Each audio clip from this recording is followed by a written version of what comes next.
my family had a book called Tar Heel Ghosts that was, you know, folk tales from North Carolina about houses with doors that would swing open mysteriously. And I learned them all, and I retold them and embellished them, and I got some value out of that. And I had a couple of smart teachers who saw it in me.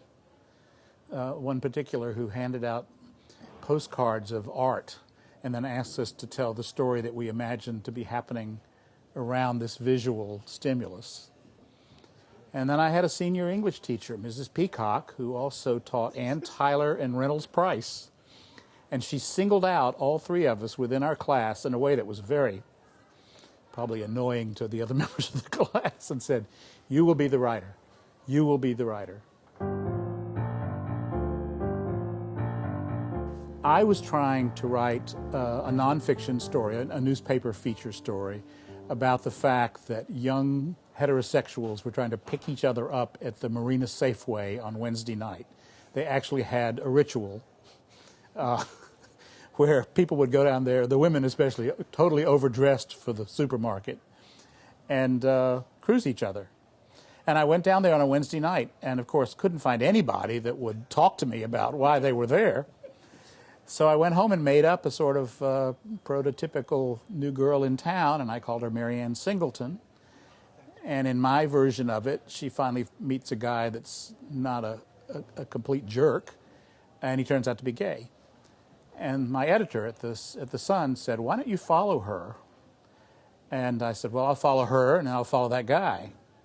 And that's what I did. And it caught the attention of a senior columnist at the Chronicle named Charles McCabe, who got me in to meet the editor. And they mulled it over and decided it wouldn't compete with the other columnists. And then asked me if I could do it 5 days a week. And I took a deep breath and said, "Yes, I can." And they said, "And the story will never end?" And I said, "The story will never end." And it hasn't, really. I've been writing it for 36 years now.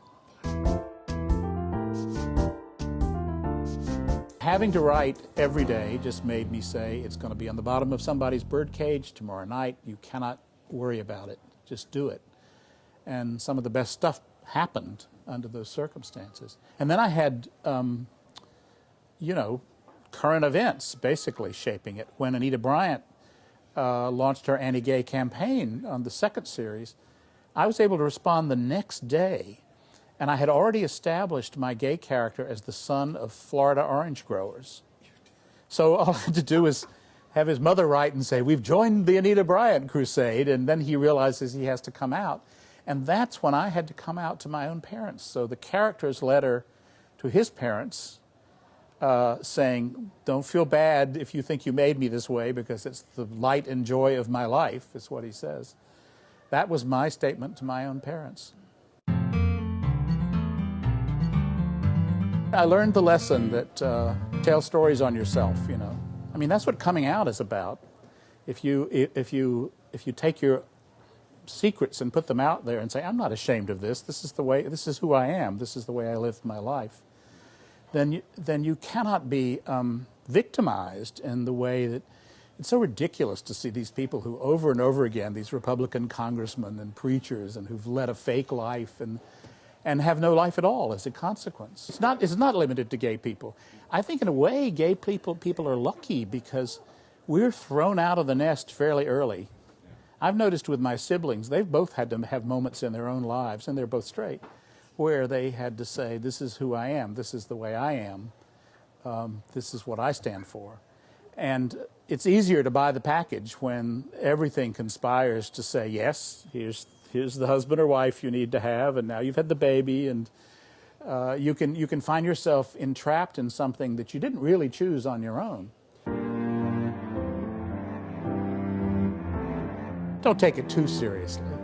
Don't take yourself too seriously, but keep observing yourself, because that's where it comes from. Try not to lose your nerve. It's really easy to lose your nerve, especially as your critical faculties get better.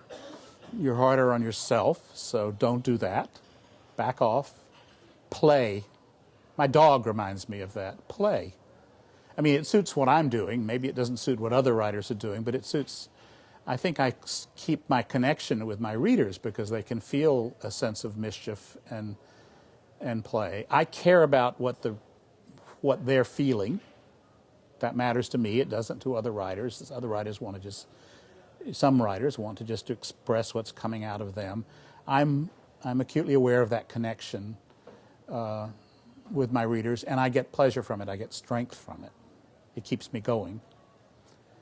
Beyond that, I don't know what to say. I mean, people, I just say to write, sit down and write. Don't think you're going to learn it at a writer's conference. I probably get shot for saying that, but I don't think there are any tips. There are a few that have to do with what I've just talked about, not losing your nerve, about keeping your spirits up around it. But for the most part, just sit down and surprise yourself. And then, you're ahead of the game.